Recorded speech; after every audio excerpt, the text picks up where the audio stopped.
तो स्वागत है दोस्तों आप सभी लोगों का एक और नए वीडियो लेक्चर में। तो चलिए दोस्तों, कैसे हैं आप सब। बात करते हैं आज के टॉपिक पर। सबसे पहले समझ लीजिए कि जो हमारा सेशन होता है 7 डेज़ का हर सब्जेक्ट का, वो हमारा जो चल रहा था इंग्लिश का वो अब कंप्लीट हो चुका है। तो अब हम नए सब्जेक्ट का सिलेबस लेके आ चुके हैं, जो कि हम बात करेंगे फिजिक्स का। अपना जो चैप्टर चल रहा था यानी कि वैद्युत विभव तथा विभवांतर, ये हमारा चैप्टर था जो चल रहा है अभी।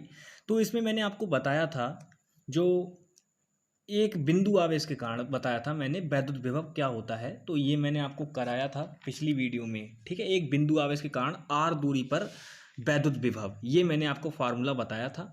तो अब हम बात करेंगे कि एक वैद्युत द्विध्रुव आघूर्ण के कारण अक्षीय स्थिति में वैद्युत विभव और निरक्षीय स्थिति में वैद्युत विभव, दोनों में मैं आपको बता देता हूँ। बिल्कुल छोटा सा डिफरेंस है, दो बातें आपकी क्लियर हो जाएंगी।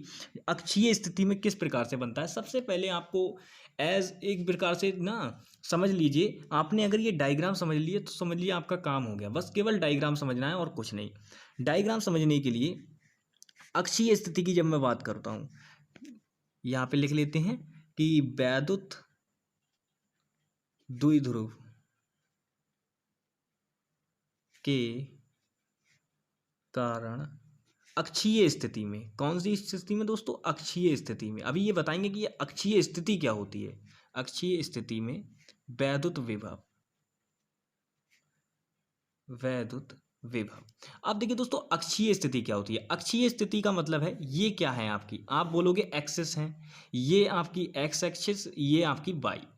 तो दोस्तों अक्षीय स्थिति का मतलब होता है अक्ष पर, या तो वाई अक्ष पर होगा या एक्स अक्ष पर होगा। तो वो क्या हो जाएगा, एक्सिस पर हो जाएगा, अक्ष पर हो जाएगा। लेकिन अगर वाई अक्ष पर भी ना हो, एक्स अक्ष पर भी ना हो, इधर उधर हो जाए हटके, तो क्या होगा, तो वो एक्स पे नहीं होगा, तो वो निरक्षीय स्थिति हो जाएगी। मतलब जब इन अक्ष से हटके हमसे बात करें तो वो निरक्षीय स्थिति हो जाएगी, और जब इन एक्सिस पर बात होगी तो क्या हो जाएगी, वो उसकी अक्षीय स्थिति हो जाएगी। तो इसी प्रकार से आपको समझना क्या है, इसी प्रकार से आपको समझना है कि हम एक द्विध्रुव आघूर्ण लेते हैं, वैद्युत द्विध्रुव आघूर्ण, ठीक है। वैद्युत द्विध्रुव आघूर्ण हम लेते हैं। मान लीजिए हमने कोई ए बी वैद्युत द्विध्रुव आघूर्ण लिया। क्या लिया, ए बी वैद्युत द्विध्रुव आघूर्ण। अब ये वैद्युत द्विध्रुव आघूर्ण बनेगा कैसे, तो इसकी कंडीशन अप्लाई करो। सबसे पहले तो दो समान आवेश होंगे लेकिन विपरीत आवेश होंगे, समान परिमाण के विपरीत आवेश। परिमाण मतलब इनका जो मान होगा वो समान होगा। जैसे मान लो यहाँ पे ये 2 कूलाम है, ये क्या है, 2 कूलाम है, तो ये भी कितना होगा, 2 कूलाम होगा। बस केवल एक चीज चेंज होगी कि इनका जो चिन्ह है वो अलग अलग हो जाएगा। यानी कि विपरीत, समान परिमाण के किंतु विपरीत आवेश, ये हमने वैद्युत द्विध्रुव आघूर्ण की परिभाषा में पढ़ा था, ठीक है। अब देखिए दोस्तों, ये जो दूरी पे रखे हुए हैं वो किस दूरी पर होंगे। आप बोलोगे कि सीधी बात है, ये इनके जो बीच की दूरी होती है, ये दूरी ये कितनी होती है, 2l होती है भैया, 2l मानते हैं, ताकि हम जब डिवाइड करें तो l और l में ये डिवाइड हो जाए, ठीक है। तो अब हम बात करते हैं, मैं यहाँ पे क्या करता हूँ, कोई मध्य बिंदु O बना देता हूँ, ठीक है। अब मध्य बिंदु O बनाने का मुझे फायदा ये मिला कि ये दूरी 2 में डिवाइड हो गई, एक तो OA और OB, ये डिवाइड हो गई, तो ये OA कितनी हो जाएगी, L हो जाएगी, और ये OB कितनी हो जाएगी, ये भी आपकी L हो जाएगी। अब सबसे पहली बात समझो, सबसे पहली बात समझो, ये OA आपकी कितनी हो जाएगी, L हो जाएगी, और ये OB भी आपकी L हो जाएगी। अब अक्षीय स्थिति में हमसे पूछ रहा है, तो मैंने अक्षीय स्थिति में इधर बढ़े, इधर इधर ही तो है अक्षीय स्थिति। तो ये कोई पॉइंट है बिंदु P, जिस पर हमें वैद्युत विभव ज्ञात करना है, यानी कि B की वैल्यू ज्ञात करनी है हमें यहाँ पे। तो क्या आएगी यहाँ पे B की वैल्यू, ये चित्र पर फोकस कर लीजिए भैया, इसी पर आपको अच्छी तरीके से समझना है। सबसे पहली बात, अगर मैं इस O से बात करूंगा, इस O से P तक की दूरी, तो ये तो हो जाएगी आपकी सीधे सीधे R। क्या हो जाएगी दोस्तों, R हो जाएगी। वहीं जब हम इस पूरे यानी कि बिंदु A से P तक के बीच की दूरी लेंगे तो वो हो जाएगी आपकी L प्लस R। क्या हो जाएगी, L प्लस R, सीधे सीधे। तो देखिए सबसे पहली बात, जब आपको जरूरत होगी प्लस आवेश के लिए, तो प्लस आवेश के लिए आप क्या करोगे, माइनस आवेश के लिए, देखिए माइनस आवेश के लिए तो आपकी लगानी होगा फार्मूला आपको R माइनस एल, और प्लस के लिए क्या लगाना होगा, R प्लस एल। ये दोनों फॉर्मूले लगाने के बाद आपको जो वैद्युत विभव होगा B, इसका फॉर्मूला आपको मिलेगा 1/4 पाई एप्सिलॉन नॉट के, ठीक है, और P अपॉन R स्क्वायर। ये फॉर्मूला आपको प्राप्त होगा वैद्युत विभव का। कौन सी स्थिति में दोस्तों? अक्षीय स्थिति में, अक्षीय स्थिति में।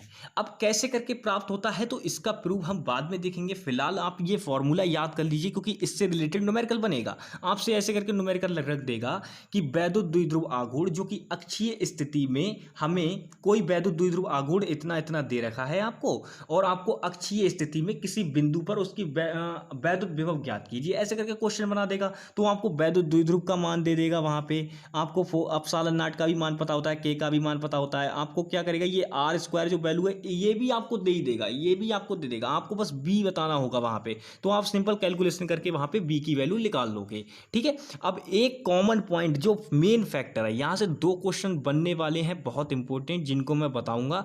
तो सबसे पहले समझ लो, अक्षीय स्थिति में तो ये फॉर्मूला बन गया, पहला फार्मूला अक्षीय स्थिति के लिए। लेकिन वहीं हम बात करें निरक्षीय स्थिति के लिए, तो निरक्षीय स्थिति के लिए दोस्तों ये वैल्यू जीरो हो जाती है। कैसे जीरो हो जाती है? ये जो वैल्यू है वो कट जाती है आपस में। कैसे? सबसे पहले देखो कि ये हमने ये एक वैद्युत द्विध्रुव आघूर्ण लिया ए और बी, ठीक है, ये माइनस क्यू आवेश, ये प्लस क्यू आवेश, ठीक है। बीच की दूरी इनकी कितनी हो जाएगी? 2L हो जाएगी। यहाँ पे मैंने O लंब डाला, ठीक है, ये O क्या है? मैंने लंब मान लीजिए, यहाँ पे मैंने ये लंब रेखा है O, ठीक है, ये लंब डाला इस पे। तो ये O क्या करेगा, इसको दो भागों में डिवाइड कर देगा बराबर, यानी कि ये L और ये भी L, ठीक है, ये दो भागों में डिवाइड हो गया बराबर बराबर। अब मैं क्या करता हूँ, इसको ये मिला लेता हूँ, रेखा को ये ऐसे मिला लिया, ये ऐसे मिला लिया। तो ये अक्ष पे नहीं है, अब ये एक्सिस पे नहीं है, ये एक्सिस से हट के है। तो जब ये एक्सिस से हट के है तो हमें ये चीज़ें निकालनी होंगी। तो हम देख रहे हैं दोस्तों, मान लो अगर ये C है या कोई भी बिंदु P पर हमें दिखाना होता है, तो बिंदु P पर वैद्युत विभव ज्ञात करना है। तो दोस्तों हमें इसमें दिख रहा है कि दो समकोण त्रिभुज बन रहे हैं। एक तो बन रहा है आपका AOP, ठीक है, और एक बन रहा है O, मतलब यहाँ पे POB बन रहा है और POA बन रहा है। तो ये दो त्रिभुज बन रहे हैं आपके, ठीक है, POB और POA, ये आपके दो त्रिभुज बन रहे हैं, दोनों समकोण त्रिभुज हैं आपके इसी प्रकार से। तो आप बिल्कुल क्या करेंगे, देखिए आपकी ये जो AP दूरी है, ये AP दूरी ये भी बराबर होगी और ये बराबर होगी। क्यों? क्योंकि दोनों एक दूसरे के बिल्कुल भुजाएं यहाँ पर हैं, बराबर हैं। तो आप यहाँ पे ये दोनों भुजाएं आपकी जो भी होंगी, दूरी इनकी बराबर हो जाएगी, ठीक है। तो बराबर होने से क्या होगा, क्योंकि एक पॉजिटिव आवेश होगा, दूसरा नेगेटिव आवेश होगा। तो जब हम एक बिंदु आवेश के कारण वाला फॉर्मूला लगाएंगे, यहाँ पे अप्लाई करेंगे, तो उसके हिसाब से दोस्तों जो वैल्यू होगी वो प्लस माइनस की हो जाएगी, जिससे प्लस माइनस कट जाएगा आपस में, तो वैल्यू क्या आ जाएगी आपकी, V बराबर 0 आ जाएगी। तो ये हो गई किसकी? निरक्षीय स्थिति के लिए कंडीशन।